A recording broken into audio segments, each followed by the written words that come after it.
C'est bon? Alors, Bezrat Hashem, en attendant que le Rav arrive, on va dire un petit mot de Torah quand même, parce que perdre du temps sans rien faire, c'est dommage. Ça s'appelle du Bitul Torah. Et vous savez, quand on est dans un mois assez difficile, après-demain, normalement, c'est jeûne, mardi. Et donc, plus on va pouvoir faire de Torah, et plus Bezrat Hashem, on va pouvoir rapprocher la délivrance. Vous savez que le mois de Av, c'est un mois qui est propice à la délivrance. C'est le mois où on dit où il est né le Mashiach. Mais il faut savoir qu'aujourd'hui, on n'est plus dans l'avènement du Mashiach. Le Mashiach, il est là, mamash. Mais il faut juste qu'il se dévoile. Il y avait le Rav Kanievski Zichron Livracha qui a dit, avant de partir de ce monde, il y a 2 ans, il me semble qu'il est parti de ce monde. Et il avait dit, sortez le haut-parleur pour annoncer que le Mashiach est là. Alors on lui avait dit, Kvod Arav, vous arrêtez pas de dire que le Mashiach il est là. Mais on ne le voit pas. Il est où? C'est une bonne question. Il a répondu cette réponse qui est très très jolie. Il a dit, quand vous avez des invités et que vous les invitez chez vous, quand ils sont arrivés devant le pas de la porte, tant qu'ils ne sont pas franchis la porte et que vous leur avez pas ouvert la porte, est-ce qu'ils sont rentrés? Non. Est-ce qu'ils sont chez vous? Non. Est-ce que vous savez qu'ils sont là? Non. Tant qu'ils n'ont pas tapé et qu'ils ne sont pas rentrés. C'est pareil avec le Mashiach. Il est devant la porte, il attend qu'on lui ouvre la porte. Donc on sait qu'il est là, mais on n'a pas encore le moment où il a tapé à la porte et nous a dit « Je suis là pour me dévoiler ». Mais ça dépend qu'une chose, ça dépend que de nous. Ça dépend de nos prières, ça dépend de nos actions, ça dépend de nos réalisations surtout. On va faire ce cours, les Nishmat Chana Bat Mizak, on sait la Askara ce soir, Bezrat Hashem. Et pour tous les malades d'Israël, que Akadosh Baruch Hu leur envoie une grande guérison, Bezrat Hashem, pour que les otages soient libérés et vivants, Bezrat Hashem, en bonne santé, et qu'il y ait la Géoula Shlema, B'Marabe Amenu Amen. Hein? Oui, vas-y. Bezrat Hashem. Et il faut comprendre. Du Rav Ben Attar. Et c'était bien sûr la Géoula du Rabbi Chaim Ben Attar, le Or HaChaim HaKadosh. Il faut savoir que le Or HaChaim HaKadosh nous a laissé une Torah particulière, une Torah extraordinaire.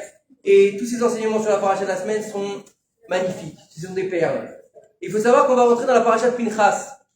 La paracha de Pinchas, Ben Elazar, Ben Aaron à Cohen. Et Shiv et Ramati, il a enlevé la colère d'Akadosh Baruch Hu. Comment est-ce qu'un homme il peut enlever la colère d'Akadosh Baruch Hu? À la fin de la paracha de cette semaine, la paracha de Balak qui n'a pas réussi à maudire le peuple d'Israël officiellement, il va dire à Balak, pour faire tomber le peuple d'Israël, il y a une chose que Dieu il déteste. Il déteste, mais par-dessus tout. C'est la débauche.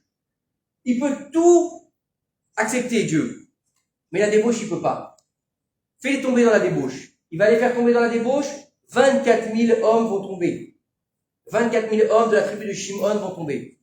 Et on dit après que c'est Pinchas qui a arrêté l'épidémie.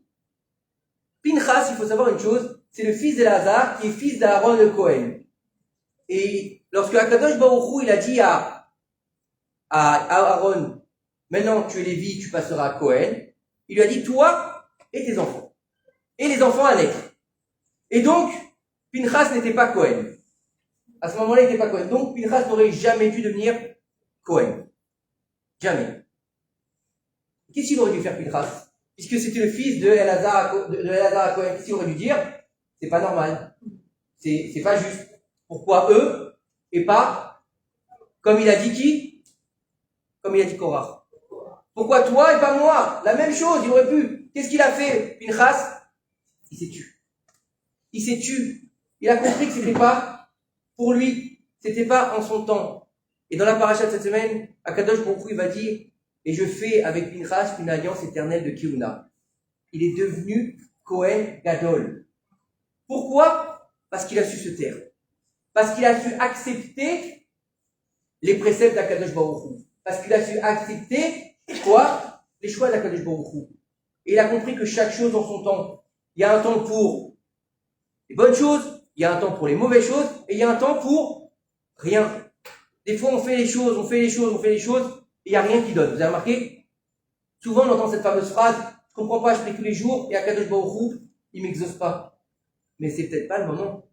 Chaque chose, il a un temps donné dans le monde. Chaque chose, à tel point qu'on dit, Bishvili Nivra et Haolam. Pour moi, il a été créé le monde. Et, encore une chose, le jour où je suis né au monde, où je suis né, chacun, pour chacun de nous, c'est le moment où le monde ne pouvait plus marcher sans moi. Donc chaque chose en son temps. C'est-à-dire que chaque moment où on est venu, 50 ans, 60 ans, 70 ans, c'était notre temps. Et des fois, on veut presser les choses. Beaucoup de gens disent, si j'avais de l'argent, je serais religieux. Si j'avais ci, je serais comme ci. Quand je me marierai, j'irai étudier. Quand j'aurai des enfants, j'irai à la synagogue le matin, le samedi matin. C'est pas vrai. Parce qu'après, on va dire, les enfants, je dois m'en occuper. Et la femme, je dois aller travailler. Et ci, et ça, et ça. Et on repousse toujours l'échéance. Vous connaissez cette fameuse image qu'on voit souvent sur les réseaux sociaux d'un homme qui court après l'argent. Et au début, il est tout jeune et à la fin, il est tout vieux. Et puis à la fin, c'est un squelette qui tombe directement dans la tombe avec l'argent qui s'envole.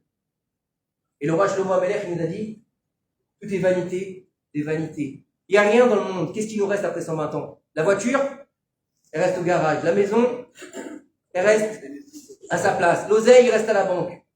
Ou bien il va à quelqu'un d'autre. Qu'est-ce qui nous reste à part nos mitzvot et nos maasim tovim? On parle bien sûr en tant que juifs, en tant que personnes qui ont une neshama, un chelek elokam imal mamash, quelque chose qui est lié directement à Dieu. On l'a dit ce Shabbat, qu'il y avait quelque chose d'extraordinaire, qui est une force particulière, qui relie le peuple à son créateur, qui s'appelle le Shema Israël. Le Shema Israël, de faire le Shema Israël, quelques mots, Shema Israël, Hashem Elokeinu, Hashem Echad, ça relie le peuple d'Israël à son créateur. Pourquoi? Parce qu'on appelle ça le Ol Malchut Shamayim. C'est comme ça qu'on accepte la royauté du divin. C'est pas qu'à Rosh Hashanah qu'on doit l'accepter, c'est tout au long de l'année. À Rosh Hashanah, on va déclarer la royauté d'Hachem. Mais si tout au long de l'année on lui tourne le dos, en quoi il est un 3? Si toute l'année on n'accepte pas ses préceptes et ses principes, si toute l'année on vit comme on veut, dans cette période estivale, on va se dire il fait chaud dehors, je vais aller à la plage, je vais aller à la plage mixte, je vais aller dans le sud de la France, pour ceux qui voyagent souvent des fois, mais il n'y a pas de cache, c'est pas grave, je vais aller dans un restaurant et je vais manger une salade, ou un poisson. Il y en a beaucoup malheureusement qui le font. Mais la salade, est-ce qu'elle a été vérifiée? Je pense pas. Est-ce que la poêle, il n'a pas eu du cochon dedans avant? Hein? Est-ce que la personne qui l'a fait, c'est un juif? Non, ça s'appelle Bichout Goy. C'est pas trop pomidé ça, à la limite. C'est pas très grave. Mais vous comprenez, c'est pas seulement un interdit. On va dire, c'est rien, j'ai juste mangé un poisson. Ou quand on disait, je mange le fish au McDo. Mais le fish, qu'est-ce qu'il y a dans le fish? Tu crois qu'il y a qu'un poisson? Déjà, rien que dans la présure du poisson, dans la chapelure du poisson, qu'est-ce qu'il y a à l'intérieur? C'est pas grave, c'est qu'un poisson. Non, c'est pas qu'un poisson. Et quel poisson? Il y a des poissons qui sont pas cachers. Donc il faut comprendre que on doit être juif toute l'année. Et qui plus est, pendant le mois d'été. Pourquoi? Parce que c'est des mois qui appartiennent à Esav. C'est des mois très très difficiles. À tel point que Yaakov Avinu, il a juste lutté contre Esav pour lui piquer une lettre de son nom pour pouvoir insuffler dans le mois de Elul de la sainteté d'Israël. Et c'est pour ça qu'on fait les slichot au mois de Elul. Pour pas qu'on arrive au djinn après 3 mois. Tammuz, Av et Elul, qui sont 2 mois, donc Tammuz et Av, de destruction. Elul, s'il n'avait pas travaillé, on aurait eu la destruction. Et on arrive à Rosh Hashanah, détruit. Après avoir mangé le fish, après avoir été à la plage, après avoir été en boîte de nuit, après avoir fait tout le tralouide, et arriver à Rosh Hashanah et dire, oui, je crois en Dieu. Pardonne-moi. Slichot. Il va nous dire quoi, Kadosh Baruch Hu? Excuse-moi. Je n'entends pas. Moi aussi, j'ai les oreilles bouchées. Comme toi, tu as eu ton cœur bouché. On n'est pas une religion de cœur. On n'est pas une religion. On n'est pas du tout une religion. Parce qu'une religion, c'est créé par les hommes. Et nous, ce qu'on vit, ça a été donné par Akadosh Baruch Hu. Ça a été une descente du haut vers le bas pour diffuser dans le monde entier la Elokout. Le but de la création du monde, vous croyez c'est quoi? Dieu, il avait rien à faire. Il s'est dit, franchement, je m'ennuie tout seul. Je vais mettre des petits bonhommes, un peu en France, un peu en Israël, un peu en Belgique. Et puis on va jouer à risque. Et on va voir qui c'est qui va gagner. Non, c'est pas ça. Akadosh Baruch Hu, il n'a pas que ça à faire. Il a voulu faire ça par le chesed, par la bonté, pour pouvoir faire vivre ses créatures. Il a dû faire ce qu'on appelle Shvirat HaKelim, se casser lui-même dans son essence pour pouvoir nous laisser vivre, puisqu'il est tout. Comme on voulait il est même pas tout, il est illimité. Comme on voulait qu'il nous laisse vivre. Et donc, pour faire ça, il a dû se retirer quelque part du monde. Pour le chesed. Et nos sages nous disent que le but de la création du monde, c'était quoi? pour faire un dira betartonim, qu'Akadosh Baruch Hu, il voulait qu'il ait une résidence sur terre. Et il a réussi à le faire. Et dès qu'il a commencé à le faire, la faute originelle. L'homme, Adam Arishon et sa femme, ils ont fauté. Il est remonté d'un ciel. Puis après, on a eu la génération du déluge, il est remonté encore. Puis la génération de la tour de Babel, il est remonté encore. Puis la génération de Sodome et l'Égypte, etc. Jusqu'à qu'il soit remonté au 7e ciel. Puis, on va avoir des hommes extraordinaires qui vont commencer le travail. Abraham, Yitzhak, Yaakov, Lévi, Amram, le père de Moshe Rabbeinu. Pour finir avec le plus grand de tous les prophètes, Moshe Rabbeinu, qui a réussi à faire descendre la présence divine sur terre. C'est à ce moment-là qu'on a eu ce qu'on appelle quoi? Le Mishkan. Le Mishkan. Le Mishkan, c'est quoi? C'est la résidence sur terre d'Akadosh Baruch Hu. Et où? Pas dans tout. C'était pas immense le Mishkan, hein. C'était moins grand qu'un stade de foot. Donc c'est pas très grand pour Akadosh Baruch Hu. Et la présence divine se dévoile où ça? Seulement entre les deux têtes des chérubins. C'est tout. Donc c'était pas très grand quand même. Combien ça va faire de chérubins comme ça peut-être? Voilà, elle se concentre dans un tout petit point. Et par notre faute, par nos erreurs, par notre bouche, on a fait quitter la présence divine de la terre. Comment? La destruction du premier temps et du deuxième temps. On est dans cette période de Tammuz. Demain, après-demain, les 5 fautes qui ont causé, qui ont été faites le 17 Tammuz, puis Tisha B'Av, les destructions des 2 temples. Et on paye encore, on n'a pas encore réussi à réparer la faute du deuxième Beth Amikdash, c'est-à-dire le Lashon Hara et le Motzi Shem Ra. Donc si on veut réparer, on doit réussir à garder nos langues. On doit réussir à changer la haine gratuite contre l'amour gratuit. Et malheureusement, c'est très difficile. Regardez ce qui se passe autour de nous aujourd'hui. C'est une catastrophe dans le peuple d'Israël. Il faut diffuser de l'amour. Au début de la guerre, on a eu un grand slogan. Beyachad Menatseach. On a oublié une phrase. Beyachad Be'ezrat Hashem Menatseach. C'est pas seulement ensemble on réussira, on gagnera. Ensemble, avec l'aide d'Hachem, on gagnera. Pourquoi? Parce qu'il y a marqué dans la Torah, ne dis pas, Kochi Be'otzem Yadi, ne dis pas, ma force, elle est dans ma main. Parce que tu peux faire ce que tu veux. Tu peux être le plus intelligent, le plus grand, le plus fort, le plus doué, la plus grande armée du monde. Quand Akadosh Baruch Hu, il a décidé de te fermer les yeux, qu'est-ce qui se passe? La catastrophe. La catastrophe de 7 octobre. De 7 octobre, ils ont rien vu. Ils ont rien vu. Comment ça se fait qu'ils ont rien vu? Vous croyez que ça marchait pas? Non. C'est Dieu qui a fermé les yeux d'Israël. Parce qu'on a fermé nos yeux devant Akadosh Baruch Hu. On a essayé de détruire les fondements du judaïsme pendant plusieurs mois. Et il faut plus faire la shrita en Israël. Il faut plus faire les prières. Vous avez vu, je sais pas si vous avez vu, il y a quelques semaines, pour fêter la fête du Ramadan. Je crois qu'il y avait le Ramadan il y a quelques mois, non? Hein? La grande fête des Arabes, je sais pas comment ça s'appelle exactement. Eh ben, l'Aïd, super, vous êtes bien. Vous êtes bien renseignés. Hein? Eh ben, à Tel Aviv, ils ont accepté les prières des Arabes non mixtes. D'un côté les hommes, d'un côté les femmes. Par contre, ils n'ont pas accepté les prières des Juifs à Yom Kippour. Où on va? Qui? Pas moi en tout cas. En tout cas, qu'il faut comprendre, c'est qu'on essaie de détruire le peuple d'Israël dans son essence. Et le peuple d'Israël, il Neshama Teora, Chelek Elokam Mal Mamash, une partie inhérente de Dieu, elle est en nous. À nous de la rallumer. C'est pas une question d'être religieux, c'est pas une question d'être pratiquant, c'est pas une question d'être plus ou moins tsiniout, plus ou moins rabbin, avoir une plus grande barbe, ça veut rien dire aujourd'hui. Ça veut rien dire parce qu'on est dans le monde du mensonge. Alma des Shikra, ça s'appelle comme ça, le monde du mensonge. Tout est faux. Tout est aujourd'hui biaisé. Et on a beau tourner. Si vous savez ce qui se passe derrière, des fois on voit des grands rabbins qui sont en fait des grands truands. Des fois on voit des grands tocards qui sont en fait des grands sadiques. Aujourd'hui on peut pas suivre aux apparences. La vie ne fait pas le rabbin. Vous avez une synagogue quand même. Ouais, une synagogue. On s'adapte à l'endroit quand même. C'est pas grave. Non mais c'est normal, c'est naturel, ça sort tout seul. C'est normal, c'est l'adage populaire. Mais il faut comprendre que aujourd'hui, dans cette période tellement difficile, tellement chaude, où on a l'impression que cette chaleur elle va nous étouffer, on a l'impression qu'on est en train de vivre l'enfer sur terre. Justement, essayons de rajouter un petit peu de Torah. Vous savez, quand on a chaud, qu'est-ce qu'on fait? On se désaltère, on boit. Oui ou non? Quand il fait bien chaud, qu'est-ce qu'on a envie? On a envie d'un bon verre d'eau fraîche.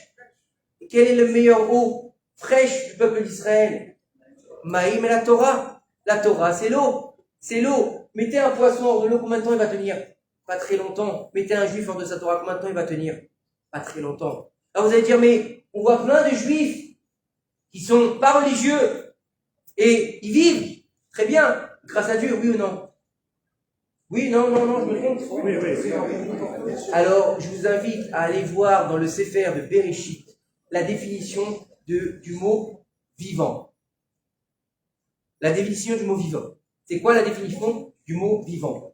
Vivant, c'est quoi? Manger, boire, dormir, procréer? Non, parce que ça, excusez-moi, mais les animaux aussi le font. Ils dorment, ils mangent, ils procréent. D'accord? Prier? Non. Les bouddhistes aussi, ils prient. Les catholiques aussi, ils prient. Non. Boire de la bourra, ouais, c'est bien aussi. Non. Le secret d'être vivant, demandez à Yaakov Avinu. Yaakov Avinu, le troisième patriarche. Non, ça aussi, c'est pas la bonne réponse. Merci là. C'est important tout ça. Mais c'est pas ça. Yaakov Avinu, quand ses fils sont venus le voir après 20 ans qu'il était en deuil, ils lui ont dit, Yosef, il est vivant, et il est le roi de l'Égypte. Et là, il dit Rachid, non. C'est pas possible. Ce que vous me dites, c'est complètement contraire. Il peut pas être vivant et roi de l'Égypte. Parce que s'il est roi d'Égypte, il n'est pas vivant pour moi. Il est mort. Pourquoi? Parce que s'il est roi d'Égypte, il est idolâtre, il est assimilé, il ne mange pas cachère, et il fait n'importe quoi avec n'importe qui, puisque l'Égypte, on l'appelait le Hervat de la Hareth, ça veut dire la nudité de la terre.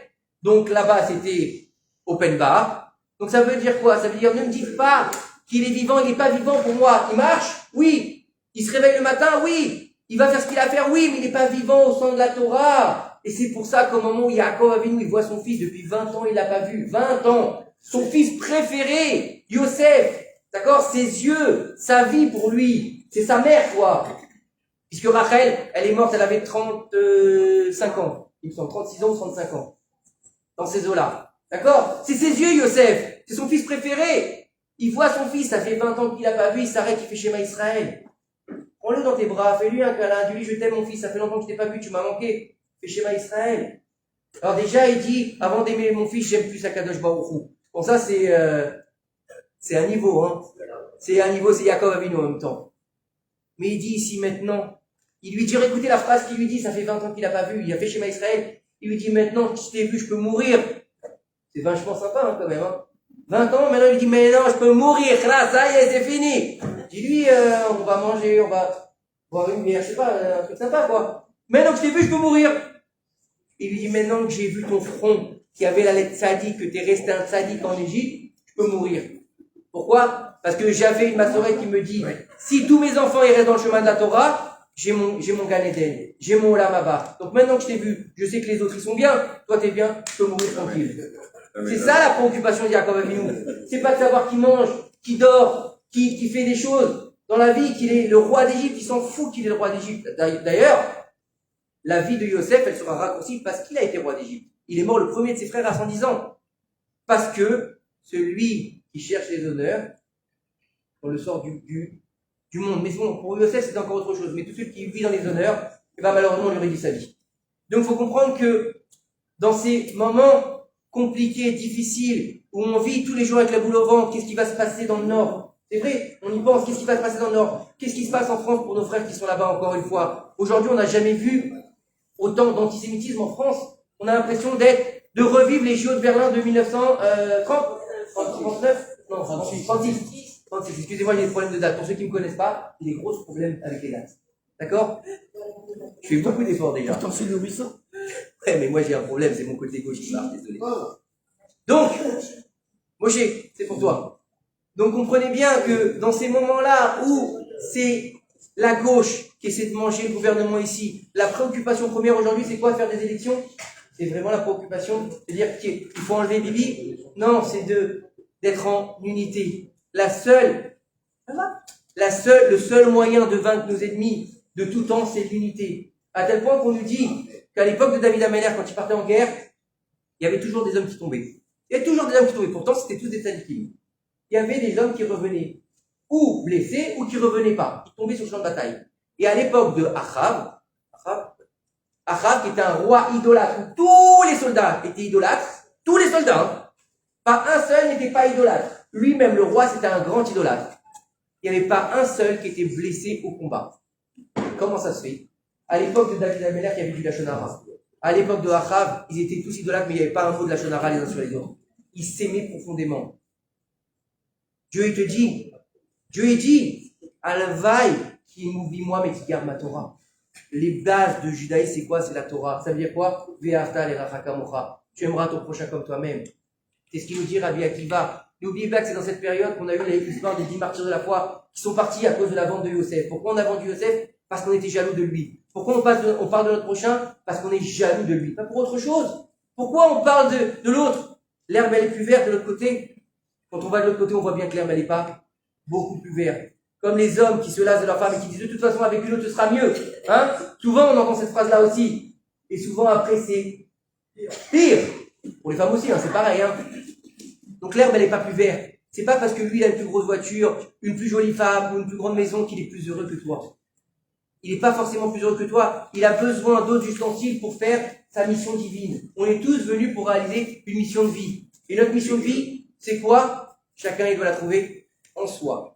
Et pour la trouver, on ne peut pas le savoir, c'est très difficile à savoir. Je vous invite, pour connaître votre mission de vie, à étudier la Chassidut, à étudier cette Torah d'amour, de cœur, qui est une Torah de pnimiut, d'intériorité. Et c'est une Torah qui permet de savoir quelle est notre mission de vie. Quelque part, en tout cas, de toucher notre mission de vie. Et Bezrat Hashem, quand on arrive à atteindre ce niveau-là, on arrive à trouver un équilibre personnel. Je ne parle pas de tout ce qui peut se passer autour parce qu'on vit avec d'autres personnes et c'est difficile. Mais en tout cas, on arrive à trouver un équilibre pour soi-même à l'intérieur. Quelle que soit la chassidoute. Ne commencez pas à dire ceux-là, ils sont comme ci, ceux-là, ils sont comme ça. Non. Quelle que soit la chassidoute. Elles sont toutes magnifiques. Elles sont toutes exceptionnelles. Elles sont toutes pleines d'amour et de vie. Après qu'on a guerre à une certaine, et pas à une autre, c'est pas grave.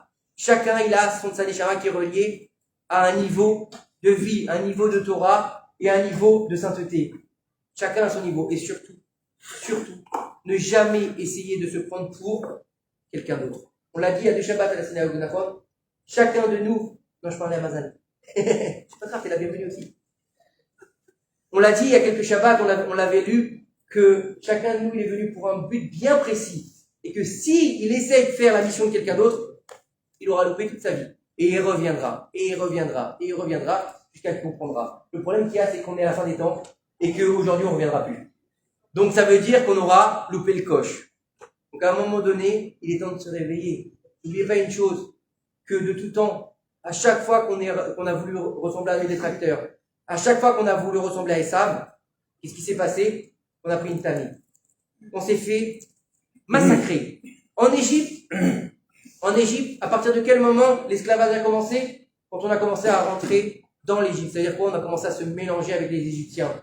Adopter leur culture, adopter leurs mœurs, aller dans leur théâtre, aller dans leur culte idolâtre. Ils se sont levés et nous disent, oh, vous avez oublié quelque chose. Vous avez oublié qui vous étiez. D'accord? Plus près de nous. Donc, à l'Inquisition, les Juifs étaient très proches du pouvoir en Espagne. Qu'est-ce qui s'est passé? Ils se sont levés, Isabelle la catholique, et allez, on y va!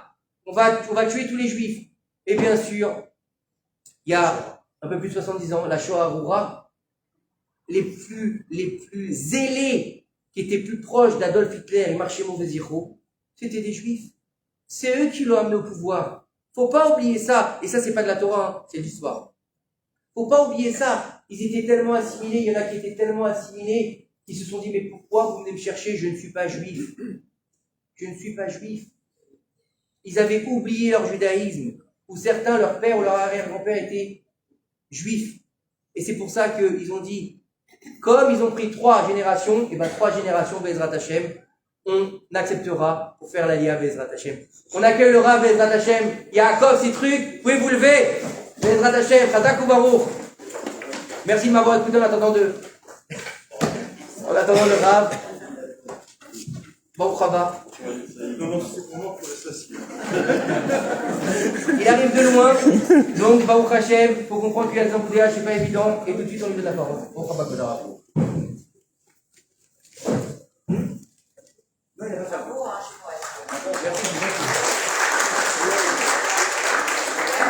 C'était pas préparé. Bien, alors merci à Shmuel d'avoir fait patienter tout le monde. Pour ma part, je suis désolé, mais il y a eu un accident sur le parcours. Donc même l'OL, je ne l'ai pas prévu. Alors que je m'étais promis d'arriver à l'heure cette fois-ci, pour changer. Mais en tout cas, c'est toujours un plaisir de venir à Ashkelon. Elle est magnifique, cette synagogue. Un peu plus fort, ça n'a pas dit. Il faut parler un peu plus fort.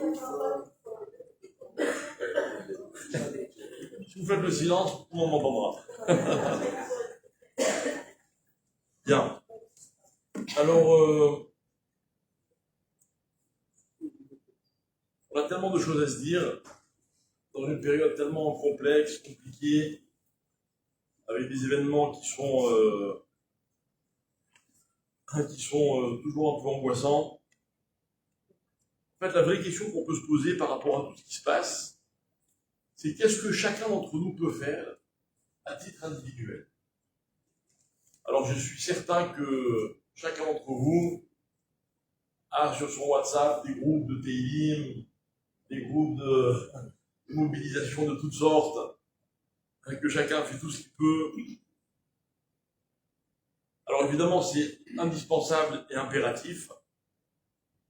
Je crois qu'à part ça, il y a une réflexion qu'on se doit d'avoir, parce que je ne voudrais pas être trop sévère, mais quand le peuple juif traverse une épreuve, et à plus forte raison, une grande épreuve qui dure longtemps, on a chacun notre part de responsabilité. Chacun. Personne ne peut dire, moi ça ne me concerne pas, moi je ne connais pas les otages, moi je ne connais pas de Khayal qui a malheureusement été atteint pendant cette guerre, ou alors qui est au front. Personne ne peut dire une chose pareille. En venant en Israël, bon déjà en étant juif, mais à plus forte raison en venant en Israël, on est rentré dans l'histoire du peuple juif, on prend part à ce qui se passe, on apporte, merci beaucoup, allez, on apporte ce qu'on peut apporter, et on porte notre part de responsabilité.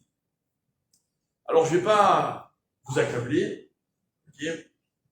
Je ne vais pas vous demander à tous de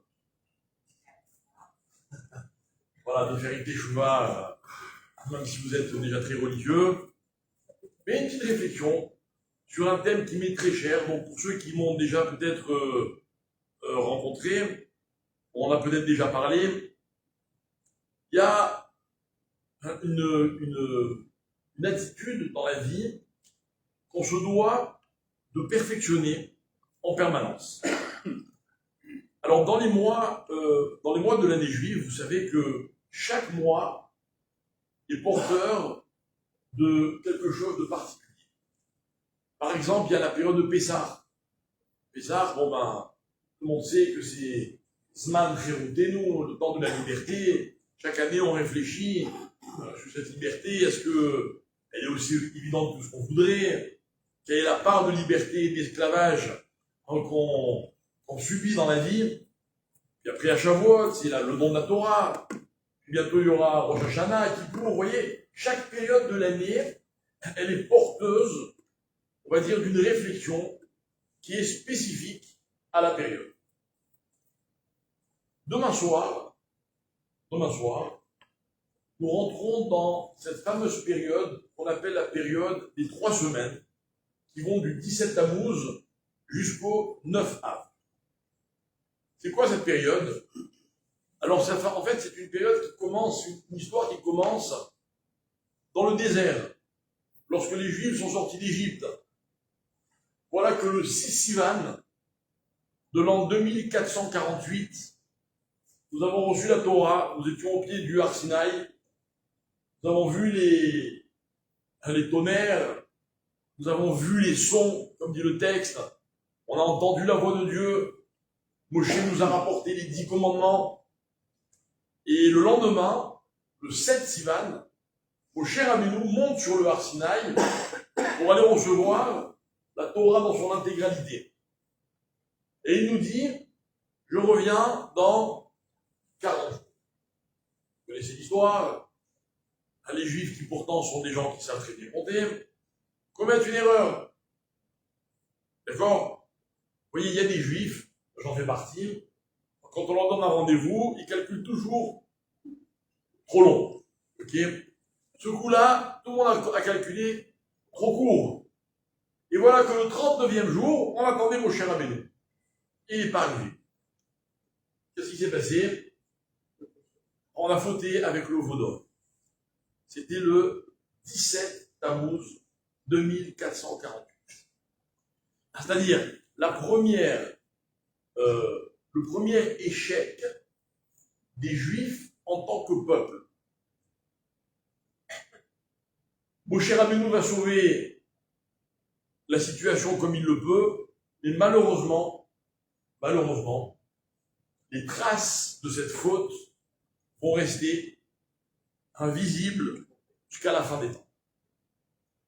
Des années plus tard, le 17 Tammuz, voilà que nos ennemis vont encercler la ville de Jérusalem et ils vont ouvrir une brèche dans cette ville qui était normalement fortifiée. Et puis ça va être le début, malheureusement, de la dégringolade. Et si je peux me permettre, il y a quelques jours, je suis allé célébrer un mariage à Rome. Bon, c'était la première fois que j'allais à Rome, donc j'ai un peu visité. Et vous savez ce que j'ai vu à Rome? Je n'ai vu que des ruines. Il n'y avait que des ruines. Partout. Des ruines peut-être somptueuses, d'accord? Des ruines dont les Romains, comme vous dites, sont très fiers, mais tout ce qui reste des Romains, ce sont des ruines. Incroyable. Et nous, on a célébré une choupa sur une colline qui domine la ville de Rome. On voyait, je n'ai pas envie de dire le nom de l'endroit dans une synagogue, mais enfin, vous voyez de quoi je parle à Rome. Ok? Et on m'a raconté une histoire. Il y avait un jour un Rav qui est décédé il y a quelques années qui s'appelait le Rav Kahneman. Le Rav Kahneman, c'est le fondateur de la ville de Bnei Brak. Après la guerre, alors qu'il avait perdu toute sa famille, il est venu en Eretz Israël et il a acheté une colline lui aussi, dans la ville de Bnei Brak. Et sur cette colline, il a dit, en réponse au nazisme, je vais ouvrir ici ce qui sera la plus grande yeshiva du monde. Et il a créé la yeshiva de Poniovitch. Et voilà qu'un jour, il est allé, il s'est retrouvé à Rome, je ne sais pas pour quelle raison, et il a pris un taxi, et il a dit, amène-moi s'il te plaît, à ce qu'on appelle la porte de Titus. Vous connaissez? Ouais. Moi aussi, depuis quelques jours. Et il est arrivé à la porte de Titus, il était avec un élève qui l'accompagnait, et il se met devant la porte de Titus, et il dit, Titus, où tu es aujourd'hui?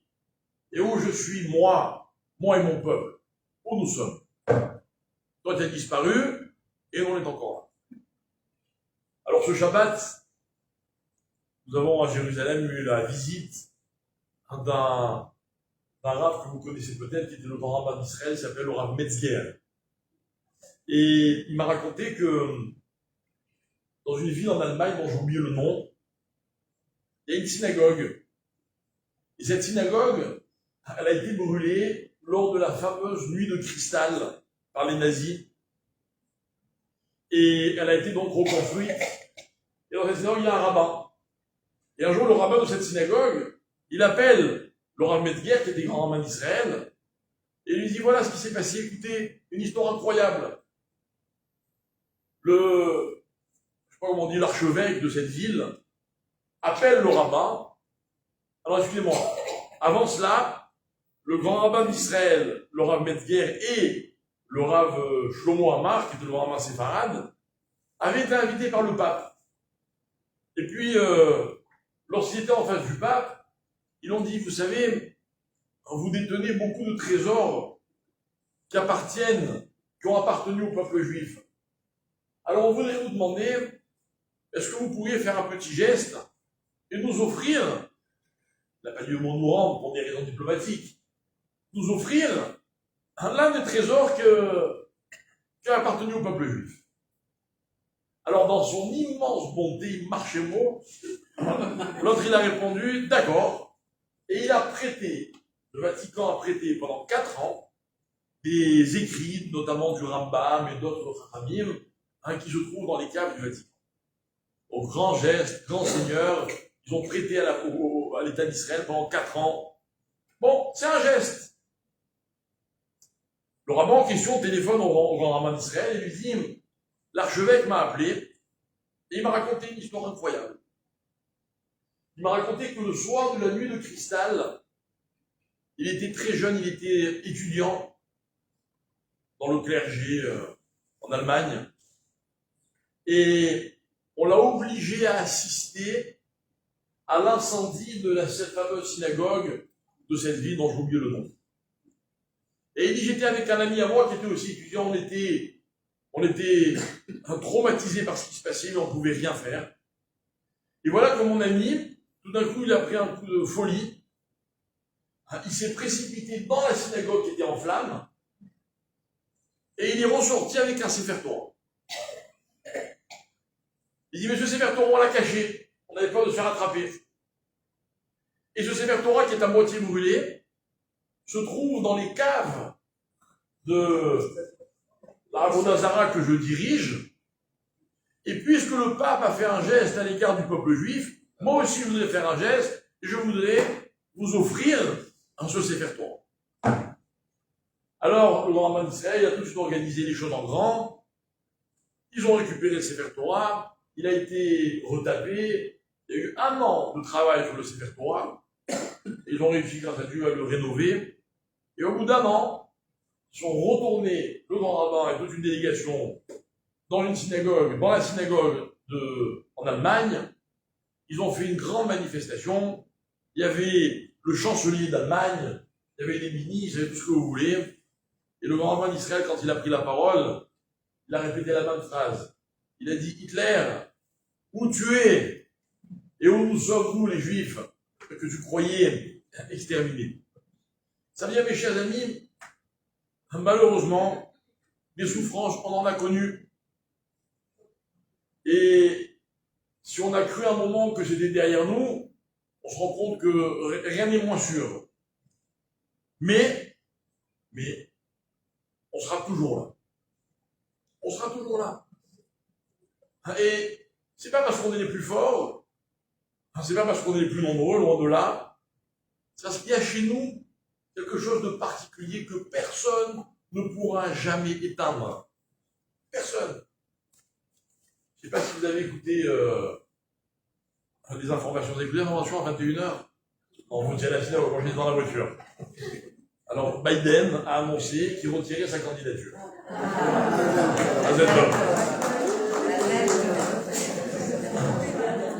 Et dans le même journal d'information... Il n'avait aucune chance. Ouais, bon, c'est pas grave, ça fait un kiff quand même. Cher, comme on dit chez nous. Mais dans le même bulletin d'information, ils ont annoncé que je ne sais pas quel pays allait proposer une loi à l'ONU pour... alors, j'ai pas très bien compris, mais enfin, ça a l'air assez grave, quoi. Pour faire un espèce de comment on dit... non, mais ça de mettre en quarantaine Israël, l'armée Tsahal, interdiction de vendre des armes de tous les pays du monde, enfin bref, il y avait un boycott, mais bref, un de plus. Mais bon, c'est jamais rassurant. C'est jamais rassurant. Et nous, de notre côté, on ne peut pas baisser les bras. Il faut qu'on continue. On n'a pas le choix. Alors, mes chers amis, quand tout ça, ça a commencé le 17 Tammuz 2448, lorsque les Juifs n'ont pas eu la patience d'attendre le retour de Moshe Rabbeinu et qu'ils ont dit à Aaron, fais-nous un substitut de Moshe Rabbeinu, de Dieu. Et ils ont dansé autour d'une idole, autour du veau.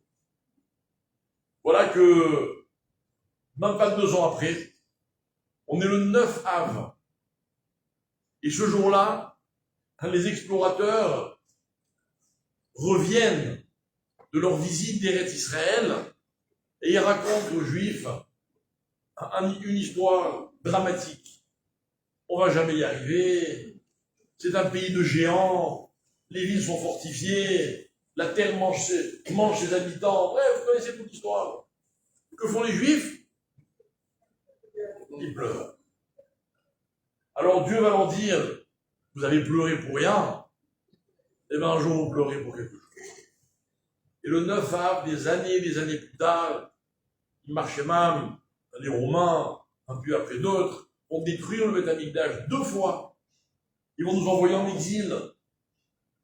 On n'avait jamais eu de période aussi bénie que celle qui a précédé la destruction du premier Beth Amikdash. Il faut le savoir. Les Haramim, les textes racontent qu'avant la destruction du Beth Amikdash, dans le peuple juif, à l'époque du roi Salomon, de Shlomo Meler, il n'y avait pas de pauvres, il n'y avait pas de gens malades, il n'y avait pas de couples qui n'avaient pas d'enfants. Tout était parfait. Mais malheureusement, ça n'a pas duré. Et il semblerait que ça n'a pas duré parce qu'un jour, les Juifs ont pleuré alors qu'ils n'auraient pas dû pleurer. Alors mes amis, on va retenir une leçon de tout cela. C'est que il ne faut jamais pleurer pour rien. Jamais. C'est-à-dire qu'avant de pleurer, il faut bien réfléchir. Est-ce qu'on pleure pour quelque chose ou est-ce qu'on pleure pour rien?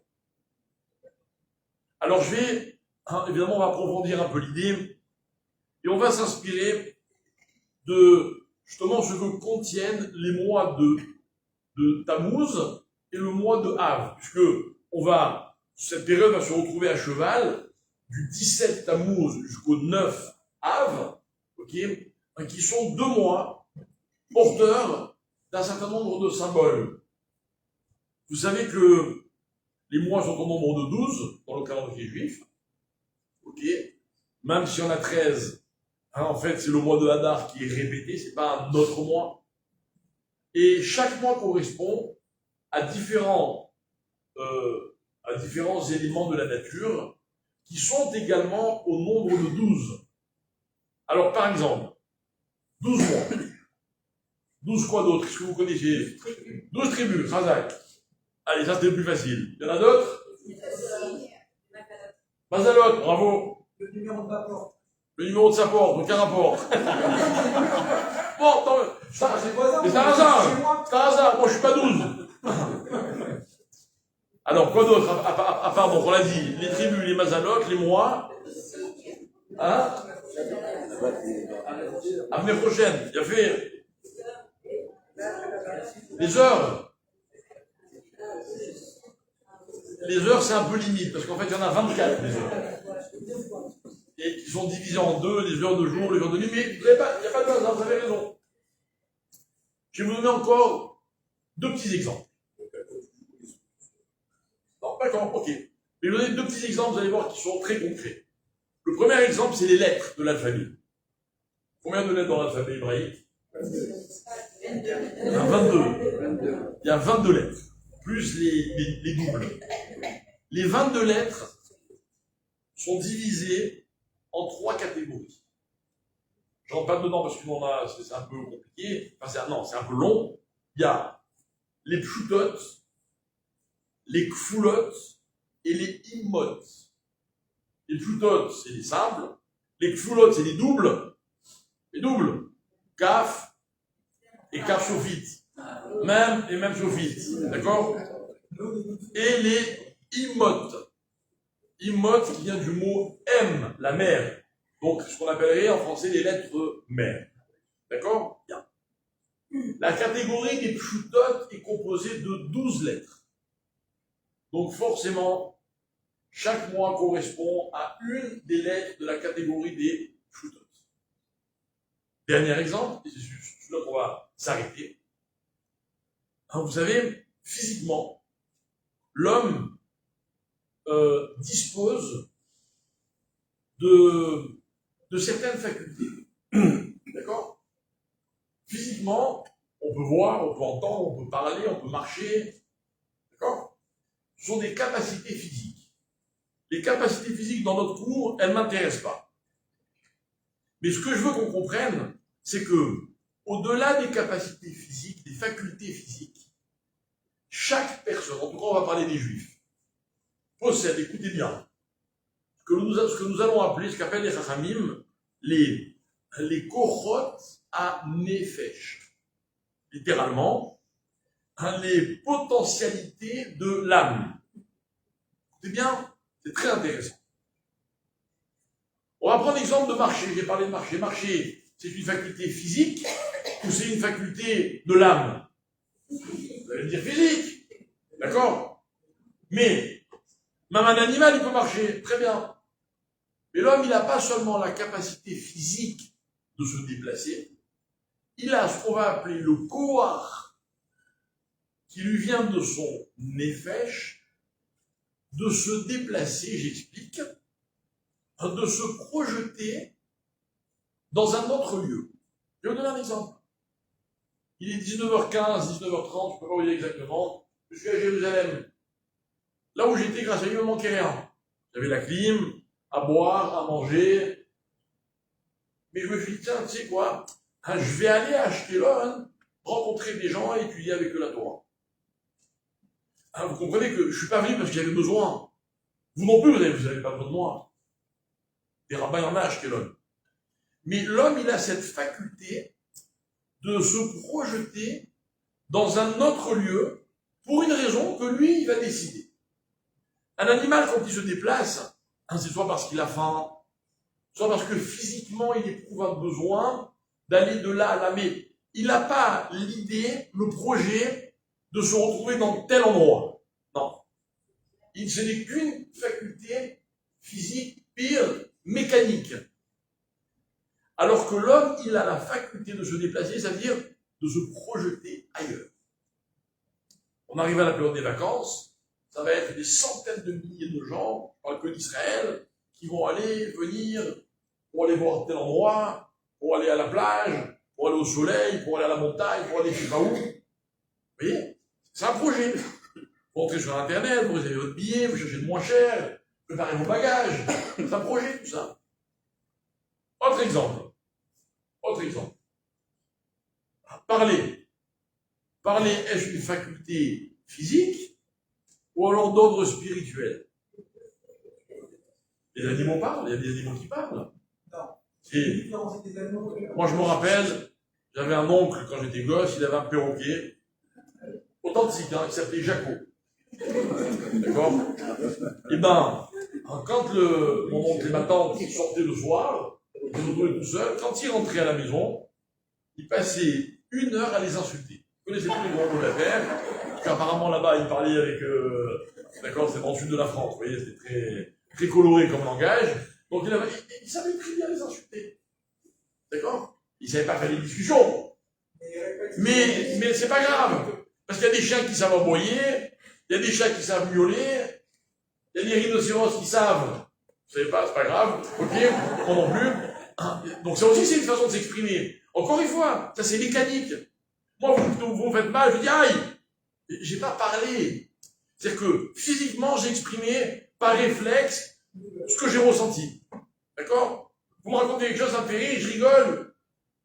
Il n'y a pas de recherche, vous m'avez fait rire, je rigole. Mais l'homme, il a beaucoup plus que ça. L'homme, il va imaginer, dire, exprimer quelque chose pour que l'autre comprenne que ceci. Vous avez vu tous les calculs qu'on fait quand on ouvre la bouche? La vérité, franchement. N'est-ce pas que des fois vous ouvrez la bouche pour dire des choses juste pour faire plaisir à quelqu'un? C'est vrai ou pas? Et des fois, c'est exactement le contraire. Vous ouvrez la bouche juste, histoire de, hop, votre belle-fille par exemple, d'accord? Juste et juste, voilà, il fallait qu'elle entende, Je l'ai dit, je vais mieux. Vous voyez, c'est pas une parole mécanique, c'est un projet. C'est un projet. Moi, j'ai étudié un chiour de la Torah, et je viens, je vous le répète, vous comprenez, il y a des réflexions, je vais vous amener avec moi dans une réflexion, je partage avec vous. Tout ça, c'est quoi? C'est Koach HaNefesh. Koach HaNefesh. Il y en a 12 des Koachot HaNefesh. Chaque mois correspond à un Koach du Nefesh, de l'âme de la personne. Il y a la joie. La joie, c'est un Koach HaNefesh. La joie, c'est un potentiel qu'on possède tous. Il n'y a pas que la joie, il y a aussi la tristesse. La tristesse aussi, c'est un potentiel qu'on possède. Et il faut savoir gérer.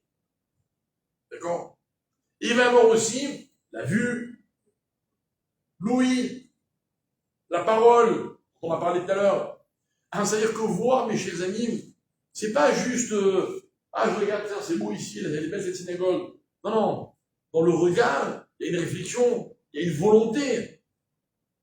Je veux intégrer quelque chose. Je veux l'assimiler. Écouter.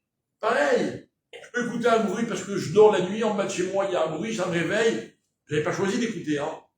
Ou alors je peux tendre l'oreille quand quelqu'un me parle. Tiens, prenons un exemple d'ailleurs. Prenons un exemple.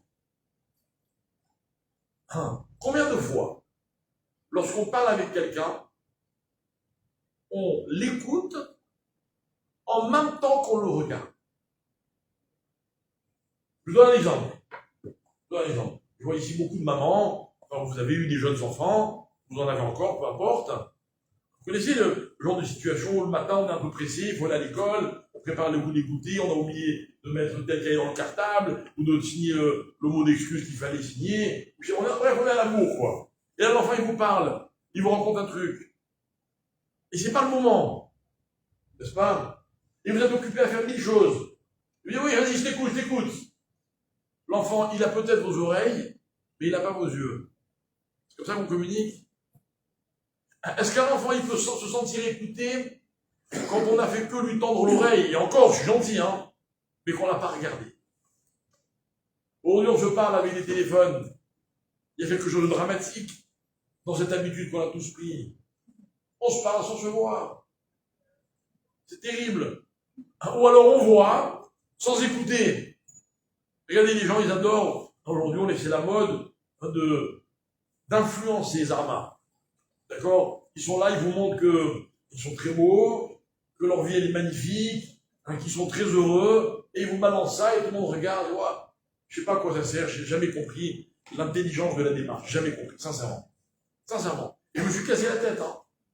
Là, vous voyez, c'est le contraire. On est dans le regard, mais il n'y a rien derrière. Il n'y a pas de tochen. C'est vide. Le Koach HaNefesh, vous voyez, c'est l'assemblage de tout cela. Et je vais vous donner un exemple. L'exemple, c'est le suivant. Écoutez bien, mes chers amis. Le mois de Tammuz correspond au regard, à la réïya. Mais pas la réïya physique, la réïya du Nefesh. Vous me suivez bien, n'est-ce pas? Le mois de Av, il correspond à la parole. D'accord?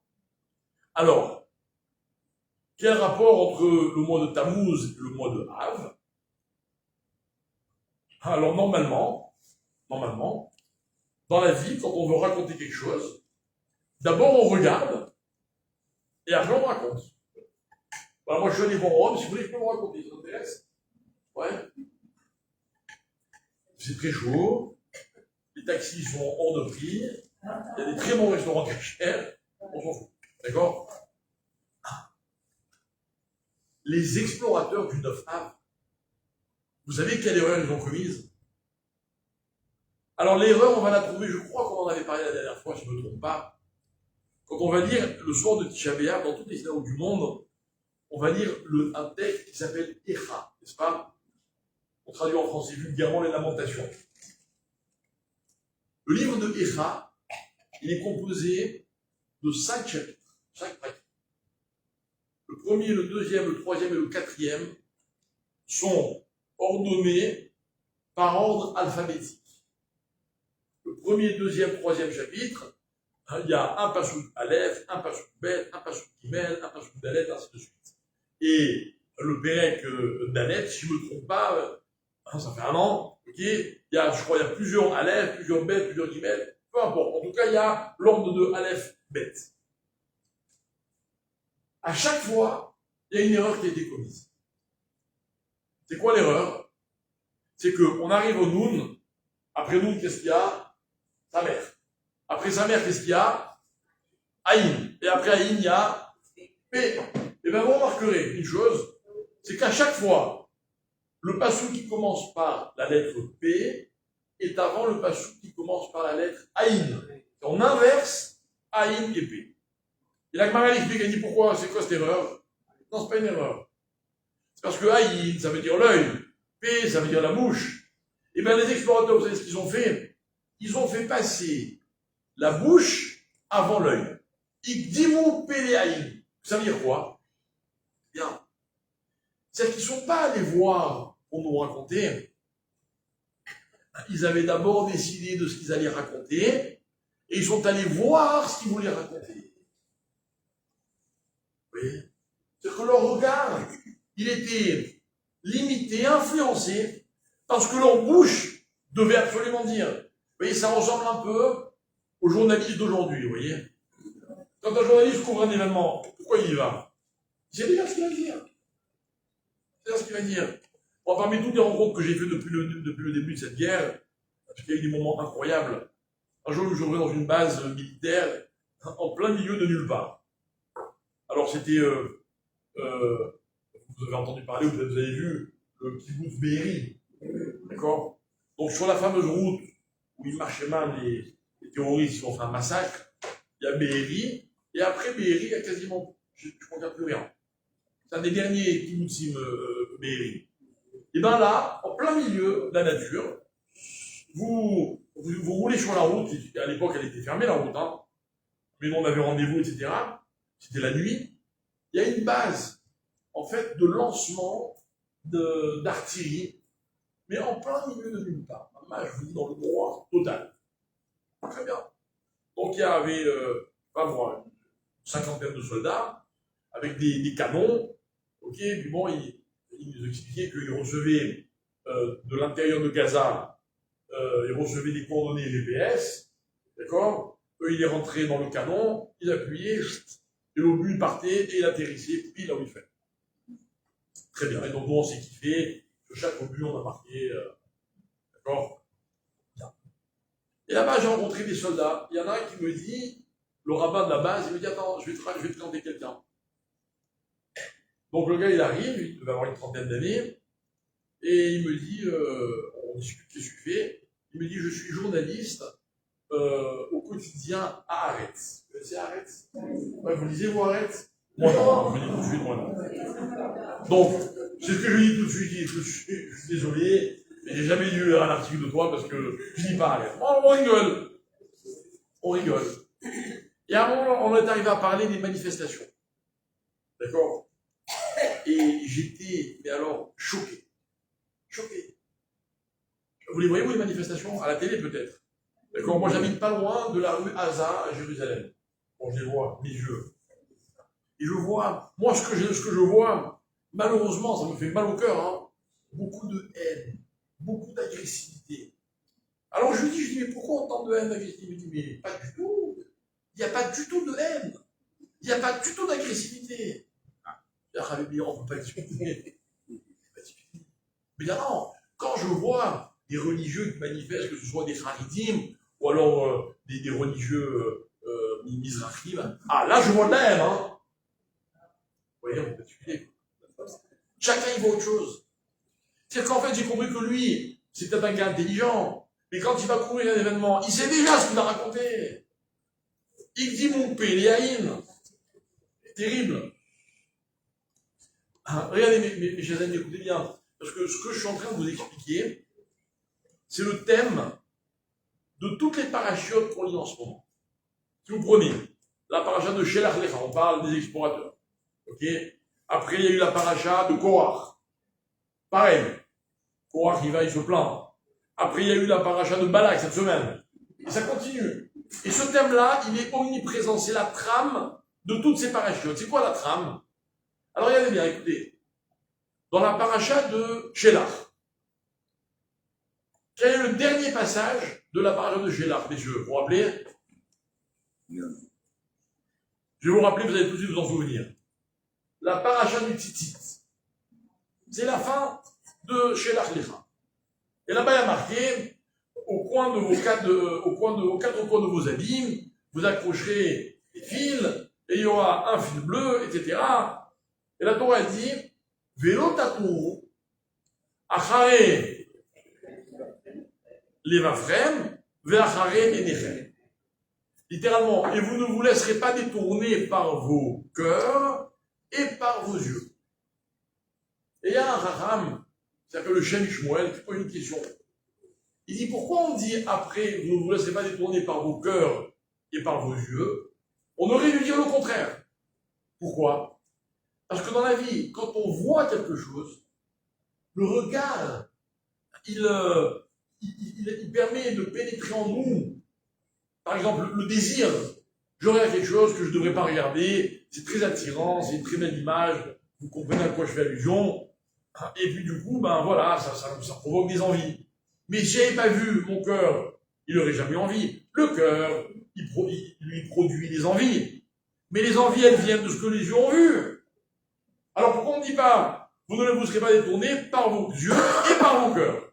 Vous savez ce qu'il répond? Il dit, c'est une erreur de croire comme ça. La Torah, elle savait exactement ce qu'elle disait.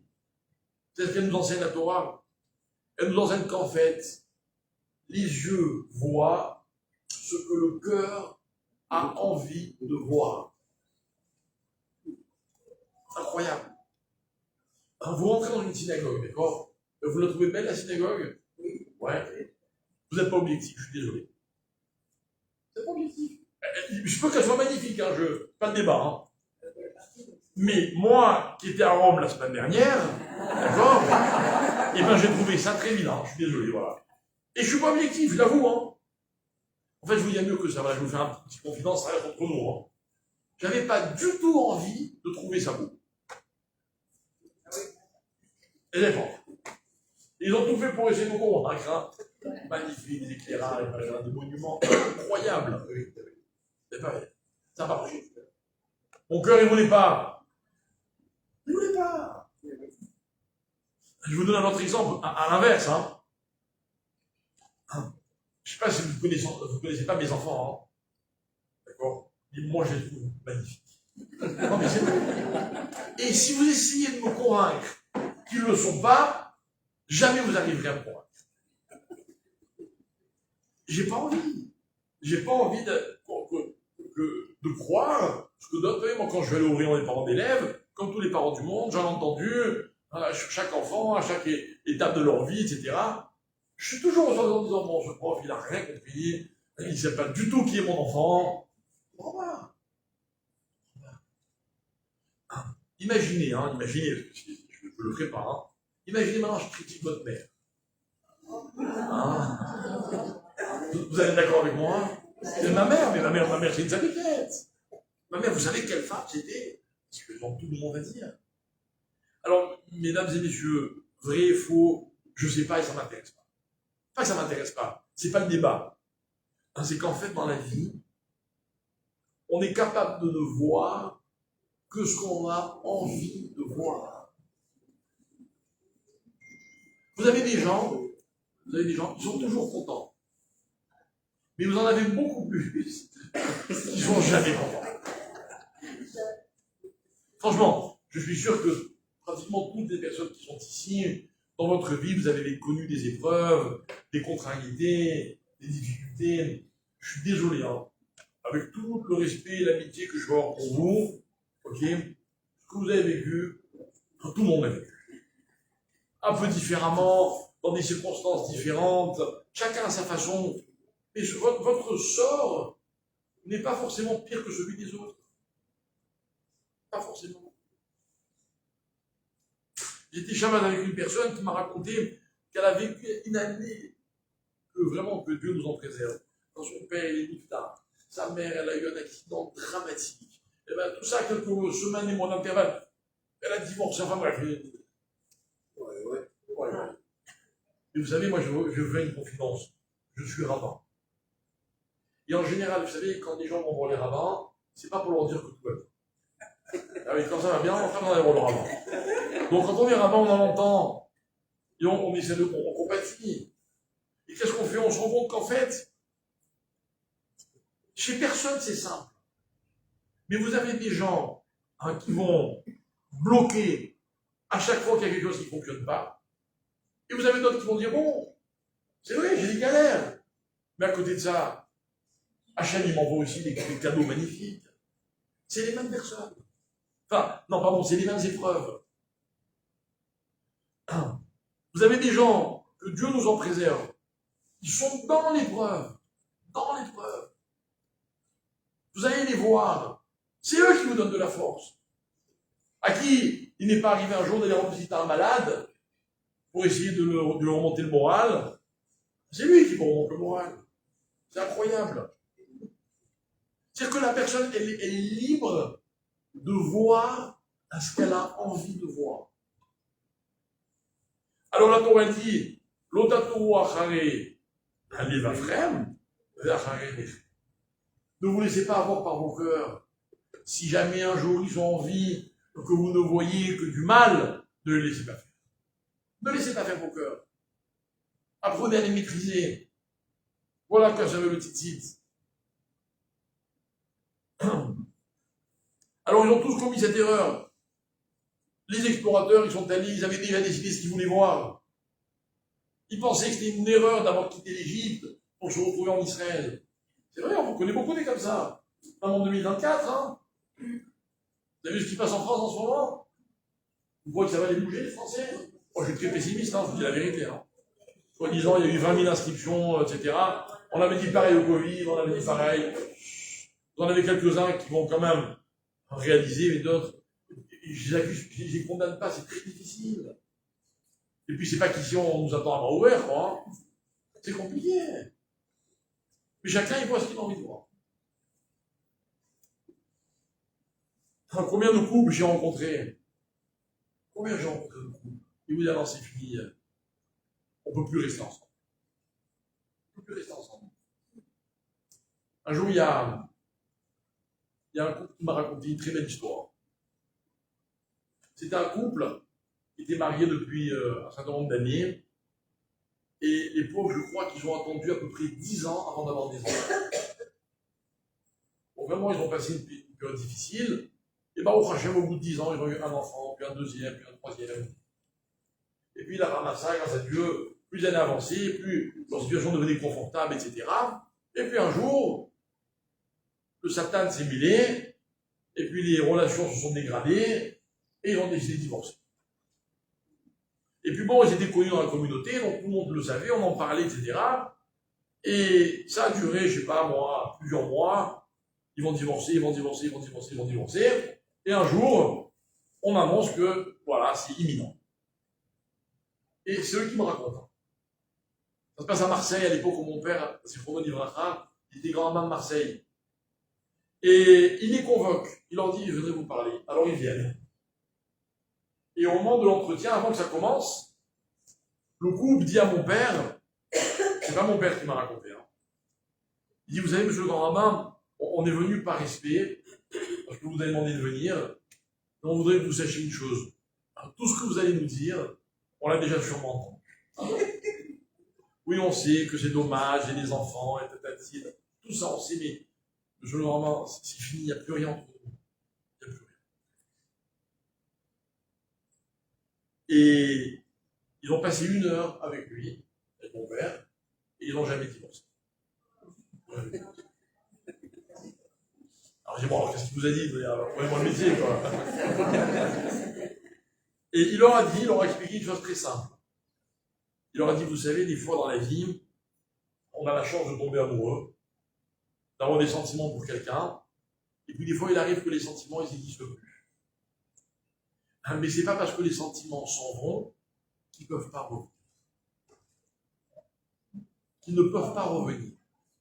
Et il leur a fait retrouver l'espoir, non pas de rester ensemble pour rester ensemble, de se réaimer. Et ils m'ont raconté, ils m'ont dit, on ne s'aimait plus, mais c'était la guerre. On n'avait plus de sentiments. Et on a réussi à s'aimer de nouveau. Et vous comprenez que pour ça, ce n'est pas les yeux qui décident. Il faut que le cœur le décide. Moi, je vais vous dire, messieurs et mesdames également, si vous trouvez, par exemple, vous êtes marié avec une personne et vous la trouvez très belle, cette personne, eh ben bravo. Parce que c'est pas vos yeux, Parce que peut-être que d'autres vont pas du tout la trouver belle, votre conjoint. Ok?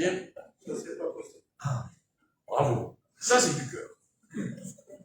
Non, c'était très beau. Ok? C'est-à-dire que quand on décide d'apprécier quelqu'un, on lui trouve toutes les qualités. Quand on décide de ne pas apprécier quelqu'un, c'est impossible de communiquer. C'est impossible. Et regardez comme c'est subjectif. Moi, je vous parlais de ce que je connais, Mais imaginez un rabbin, il vient, il vous fait un discours. D'accord? Imaginez. Et puis, bon, il est très sympathique, tout va bien, et je sais pas, moi, il a une tache sur son costume, ce qui peut arriver, Ou bien il parle pas très bien français, ou bien vous n'avez pas sa coupe de cheveux, ou vous n'avez pas les cheveux gris, par exemple, admettons, d'accord? Vous n'avez pas les cheveux gris.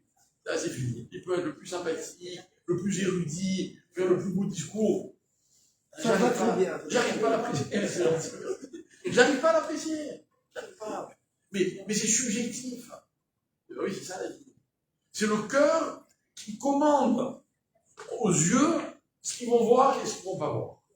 D'accord? Jusqu'à présent, vous m'avez compris? Alors, si vous permettez, on va monter d'un petit cran. Ok? On va donner une vraie dimension à ce qu'on vient de dire. Parce que tout ce que je vous dis, mes chers amis, je ne vais pas aller chercher dans des livres de Kabbalah. C'est marqué, C'est marqué, si je vous sors des références de Kabbalah, je les ai ici. Et moi, j'aime rester simple. Ce que je viens vous dire, je vais vous le montrer dans des versets de la Torah. Et je ne vais pas aller chercher des parachutes que personne ne connaît. Je vais vous prendre la paracha la plus connue de la Torah. C'est quoi la plus connue de la Torah? Bereshit. Et je ne vais pas aller au bout de Bereshit, de je ne sais pas où, dans les premiers versets de Bereshit. Regardez ce qu'il y a marqué. D'accord? Vous connaissez d'ailleurs, moi aussi je connais par cœur, mais pour être sûr de ne pas me tromper. 3e verset de la Torah. Yomer Elohim Yehi-or, Vayehi-or. Et Dieu a dit que la lumière soit. Waouh! 4e verset. Vayar Elohim et Tahor Tov. Et il a vu que la lumière était bien. Très bien. 2e verset, 2e jour de la création, il n'y a pas marqué Tov. Vous savez pourquoi il n'y a pas marqué Tov le 2e jour? Parce que Dieu, le 2e jour, il a entamé quelque chose, qu'il a fini le 3e jour. Alors le 3e jour est marqué Tov pour ce qu'il avait commencé le 2e jour, et il va avoir marqué Tov une 2e fois pour ce qu'il a commencé et terminé le 3e jour. Et il va avoir marqué Tov encore une fois le 4e, et le 5e, et le 6e va marqué Tov Méod. Et qui c'est qui dit que c'était bien? Qui a dit que c'était bien? Qui lui? Hachem. Dis-moi, sincèrement, d'accord, maintenant, sans esprit critique, il est objectif à c'est lui qui a créé le monde. Il va me dire qu'il est l'Otov. C'est normal qu'il trouve le monde Tov, c'est lui qui l'a créé. On aurait pu lui dire alors, il était satisfait. On m'a pas dit que ça. Il a dit que c'est Tov. La Torah, elle est très précise dans les mots qu'elle emploie. Alors écoutez bien, mes amis, parce que on va relire ces versets super connus avec une nouvelle perspective. Chaque fois, dans la création du monde, qu'il est marqué Tov, juste avant il y a marqué Vayar Elohim. Et Dieu a vu. C'est bien. Vous savez ce qui a fait que les choses étaient Tov? C'est le regard d'Akadosh Baruch. Il a vu, alors les choses sont devenues Tov. C'est pas la lumière qui est bien. Parce que moi, quand je regarde la lumière, elle me dérange. C'est pas que Dieu a créé telle ou telle chose qui était Tov. Non. C'est le regard que Dieu a porté sur les choses qui les a rendues Tov. Mes amis, je vous demande de bien intégrer ce qu'on est en train de dire. Je vous rappelle qu'on a été créé à l'image d'Hachem. On a les mêmes pouvoirs. Alors on n'a pas le pouvoir de créer la lumière, si ce n'est avec un interrupteur, mais par contre on a le pouvoir. Et celui-là, il nous l'a donné Hachem. De quoi? De faire que la lumière soit Tov. On a le pouvoir de regarder les choses comme Hachem les a regardées et de les rendre Tov. Moi je vais vous dire quelque chose. Si ma femme ou mes enfants ils sont Tov, c'est parce que moi je l'ai décidé. C'est parce que le regard que je pose sur eux, il est Tov. Que vous regardez, si vous posez comme on regarde sur eux, eh bien, je vais vous dire sincèrement, ça ne m'intéresse pas. Moi, j'ai décidé que c'était Tov. Mais voilà, c'est tout. Moi, par exemple, quand je discute avec un non-juif, je cherche pas à le convaincre. Jamais. Il veut, il prend, il veut pas, il prend pas, je m'en fous. Moi, j'ai décidé que c'était homme. Enfin, je dis ça, mais c'est pas très vrai. Hein. Un jour, il m'est arrivé une très belle histoire. J'étais dans un petit village en France. On était en fait dans un hôtel dans les Alpes. Et puis, il y a eu une dame, une Israélienne, la femme d'un rave qui était de passage dans les Alpes, qui a fait un malaise. Alors, on a appelé le SAMU. Et c'était un vendredi. Et le SAMU nous a dit, écoutez, il faut absolument la transporter au centre médical de Bourg-Saint-Maurice. Je ne sais pas si vous connaissez Bourg-Saint-Maurice. D'accord, c'est dans la vallée de laquelle toutes les stations démarrent. Et donc, alors nous, on leur dit, écoutez, on a un peu embêté parce que c'est Shabbat, on explique, etc. Alors les gars du SAMU, très sympas, ils nous disent, écoutez, nous, on peut rien faire pour vous, mais ce qu'on peut essayer de faire, c'est qu'en arrivant, on va dire que c'est très urgent. Comme ça, elle passera devant tout le monde, et au moins, on ne ferait pas la queue. Très bien. Donc, ils arrivent, brancard et compagnie, urgent, tac, elle est prise en charge tout de suite. Ok. Donc, imaginez, il y a une salle d'attente. Au bout de la salle d'attente, il y a une porte vitrée comme ça, où il y a marqué entrée interdite au public. D'accord. Donc, bon, ils sont rentrés avec le brancard, il n'y a pas de problème. Maintenant, après, elle ne parlait pas de français. Donc, nous, on faisait des allers-retours sans arrêt, on rentrait, on sortait, son mari, avec le chapeau, la barbe, le machin, était très inquiet, il rentrait, il sortait. Quand le mari rentrait, il y avait son élève avec lui, parce que le rave, il est jamais tout seul. On les a rendus fous. D'accord. On les a rendus fous, n'empêche que grâce à ça, il y avait, je me rappelle, je crois, il y avait 45 minutes de route pour retourner dans notre hôtel. Ils nous ont libérés moins d'une heure avant la shkia. C'est vraiment, on était à la minute près. Donc on est très contents. Et avant de partir, moi, je vais à la réception pour payer.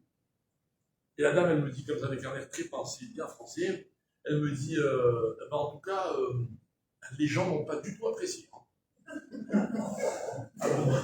Moi, je fais genre un peu idiot. Ah bon? Ils n'ont pas apprécié quoi? Et vous comprenez, vous êtes passé devant tout le monde, et vous êtes allé, revenu, sorti, machin.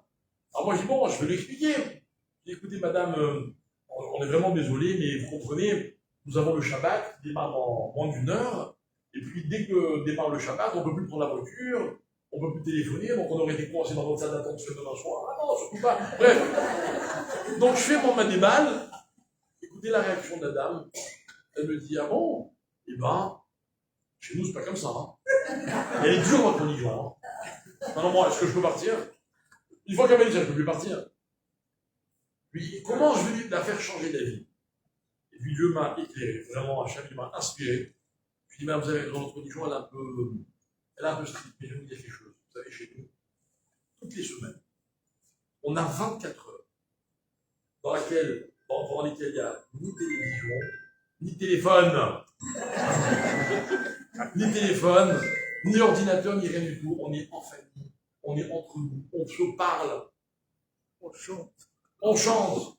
Bon, j'ai pas dit on chante, mais elle me regarde et me dit quoi? 24 heures sans téléphone, même les jeunes, même les enfants? Je dis oui, même les enfants. On me dit, oh, mais c'est extraordinaire, on n'a pas ça chez nous. C'est bon, ça va être shalom, il faut y aller. D'accord? Mais en vérité, encore une fois, c'est une question de perspective. Quand on décide que la Torah, elle est belle, mes chers amis, elle est belle. Et pourtant, attention, hein, c'est des contraintes, c'est des limites, c'est des choses des fois un peu désagréables, je vous dis la vérité. Allez demander aux gens de ne pas manger ceci, et par le Shabbat de ne pas faire cela, et de s'habiller de telle manière, et de mettre une petite pain sur la tête, et de se lever le matin pour aller à la prière. C'est pas évident tout ça. Mais quand on décide que c'est beau, alors c'est beau. Pourquoi les enfants, c'est pas des contraintes? Il y a quelqu'un qui regrette ici d'avoir eu des enfants? Avec toutes les contraintes que ça implique. C'est une question de perspective, de regard. Vous voyez, mes chers amis, c'est ça qu'on appelle le Koach HaNefesh du regard. C'est pas mécanique, ça. Et bien, la parole, c'est la même chose. C'est quoi la parole? La parole, mes chers amis, c'est que lorsque Dieu a créé le monde, il l'a créé par la parole. Ça veut dire qu'en fait, il a fait exister les choses juste en parlant. Et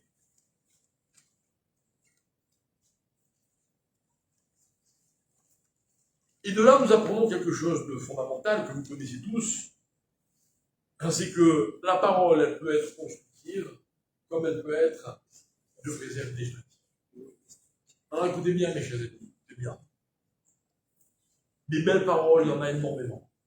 Énormément. Mais un kémégel, ça veut dire avec la même mesure.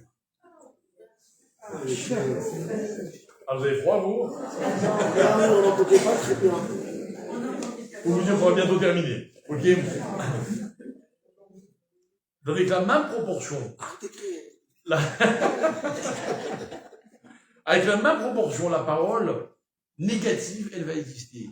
Autant que la parole positive. Regardez un exemple. On l'a vu dans la paracha cette semaine.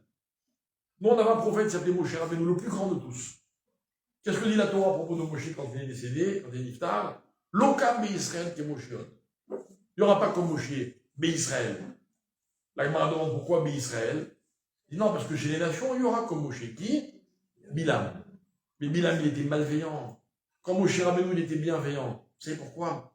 Parce que cette force de la parole, elle aura toujours autant de poids dans le positif que dans le négatif. Et en fait, on découvre quelque chose d'extraordinaire. C'est que le positif et le négatif dans le monde dans lequel nous vivons, mes chers amis, ce sont deux puissances colossales. Colossales. Je vais vous donner un exemple.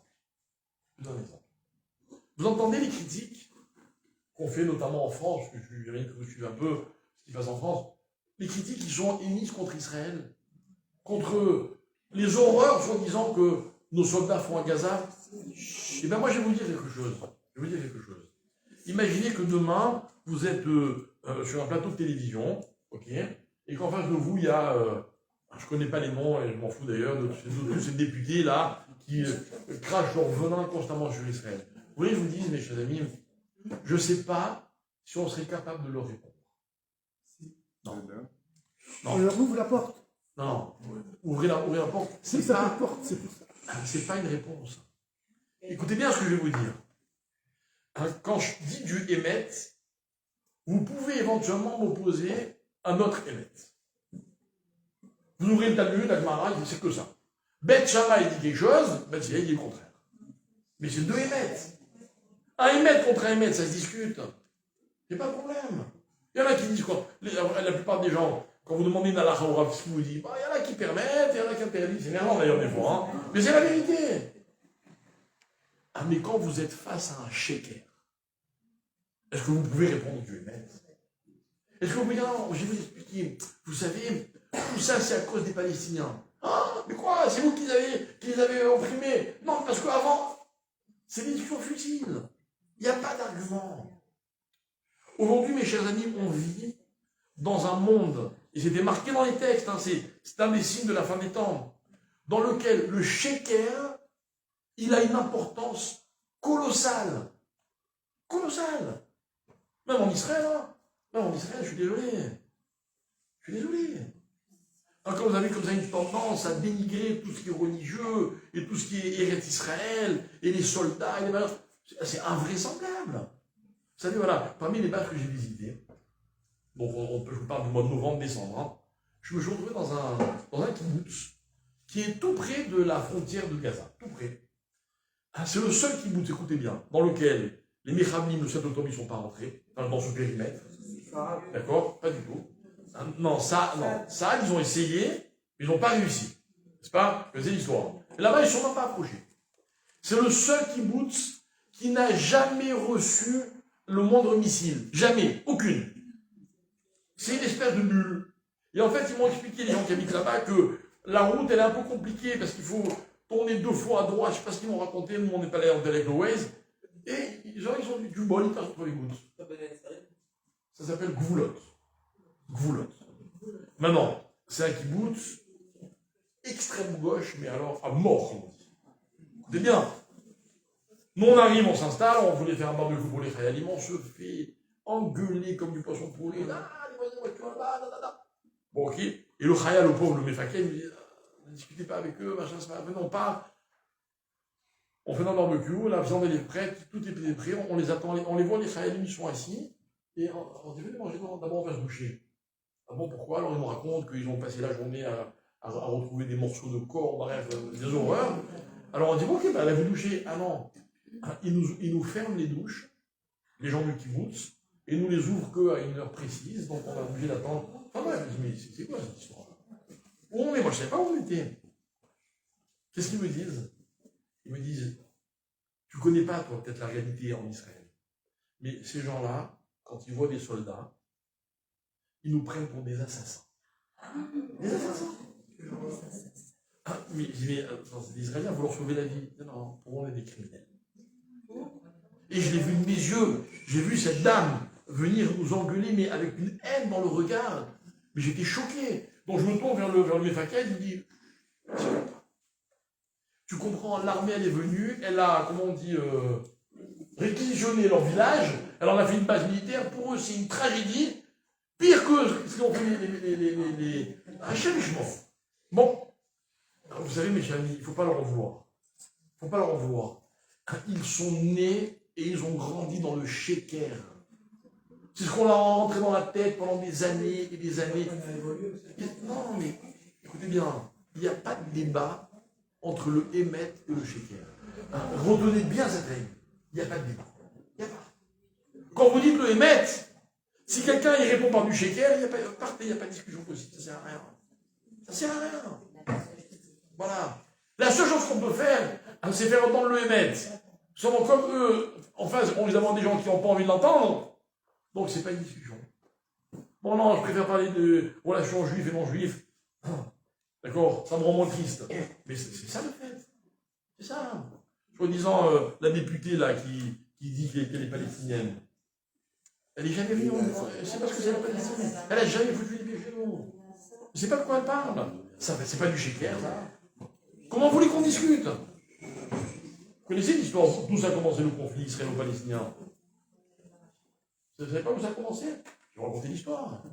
Un jour comme ça, c'est un débat à l'ONU. Alors l'ambassadeur d'Israël, il se lève, il dit bon, on va mettre fin à toutes ces histoires, une fois pour toutes. Je vais vous raconter comment a commencé le conflit israélo-palestinien. Alors on lui dit ok, il dit ben voilà, quand on est sorti d'Égypte, on a traversé la mer Rouge. Et puis, vous savez, elle s'est ouverte, puis elle s'est refermée. Donc, on a eu très chaud, on a eu très très peur, etc. Quand la mer s'est refermée, tous les Juifs, qu'est-ce qu'ils ont fait? Ils sont allés se baigner pour se rafraîchir un peu. Et là, il y a une bande de Palestiniens qui sont venus, ils ont commencé à nous voler nos affaires. Voilà où a commencé le conflit israélo-palestinien. Alors l'ambassadeur de Palestine, je lui ai dit, mais c'est un menteur. À l'époque, il n'y avait même pas de Palestiniens. Il dit, ben voilà, maintenant que ça a été dit, on commence à discuter. Okay. Voilà où est le problème. Comment vous voulez qu'on discute? Mais bien sûr, il figure nulle part. Ni dans l'Antiquité, ni dans le futur. Ok? Mes chers amis, ça c'est pour vous expliquer que Hémet et sheker, c'est la parole constructive et la parole destructive. Il y en aura toujours une. Pourquoi il y a la vie et la mort? Pourquoi il y a le bien et le mal? Parce qu'on vit dans un monde dans lequel les choses ne peuvent pas avoir de valeur si elles ne sont pas confrontées à ce qui les oppose. Et ça, c'est le verset que j'ai lu tout à l'heure.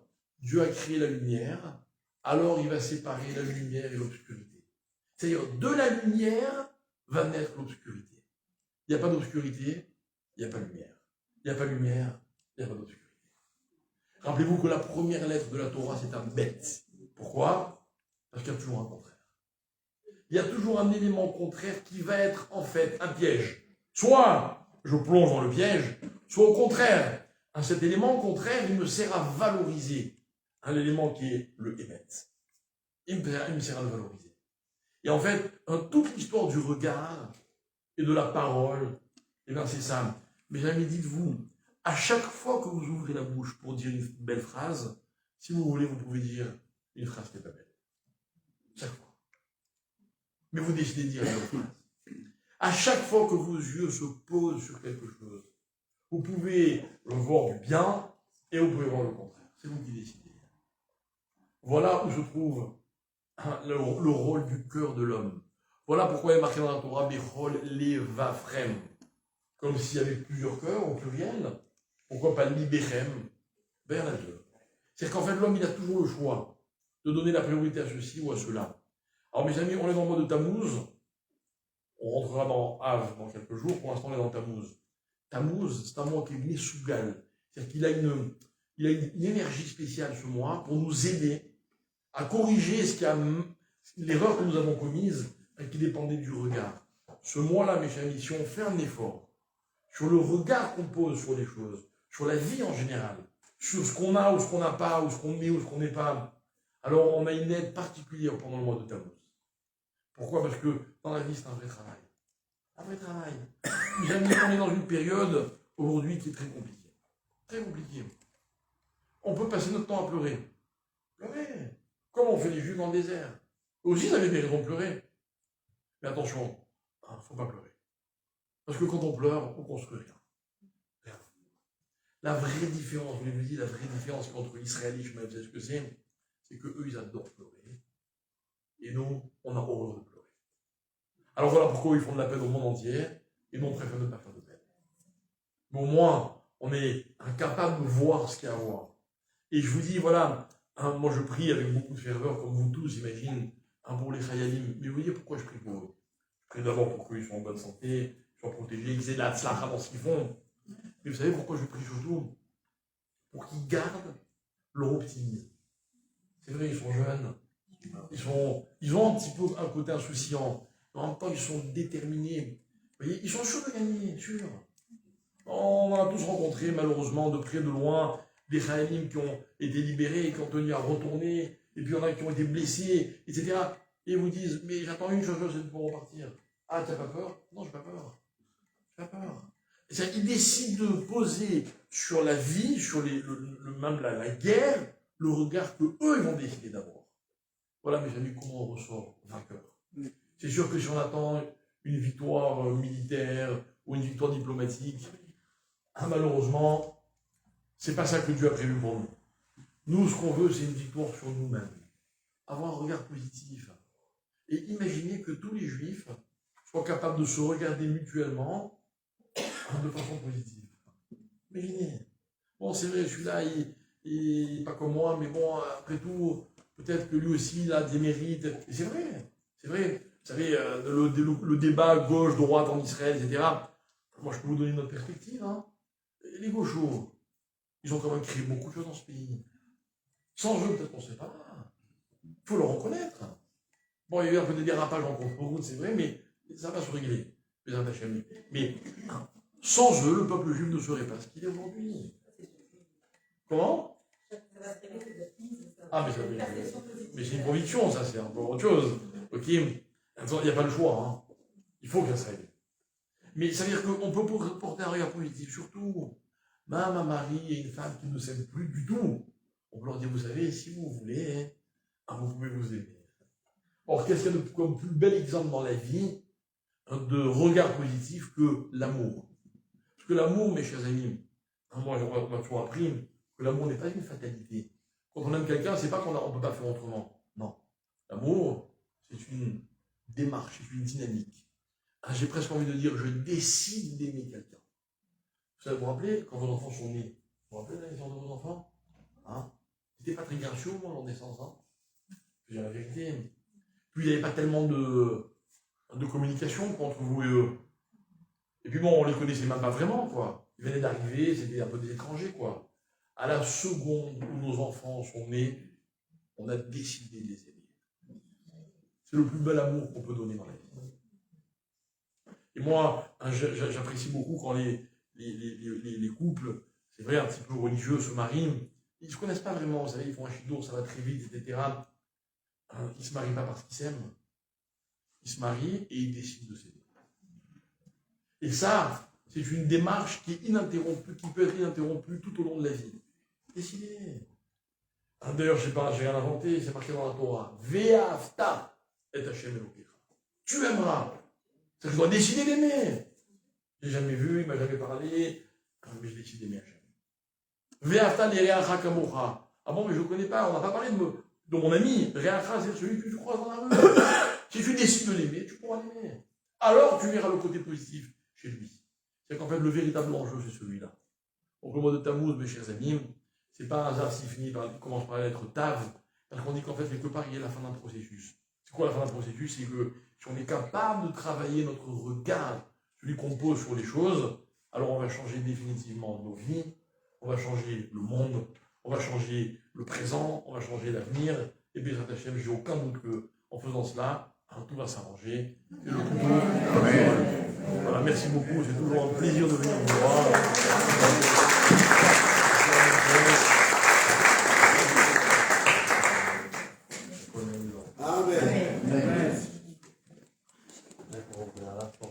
Je me permets? Je t'en prie.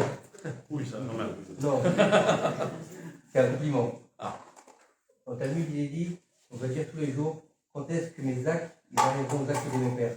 D'accord? Eh ben, je pense qu'aujourd'hui, tu peux dire. Ah, le vaille.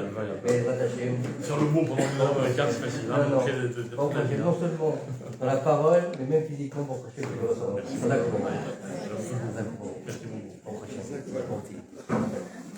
On va encore l'applaudir, hein.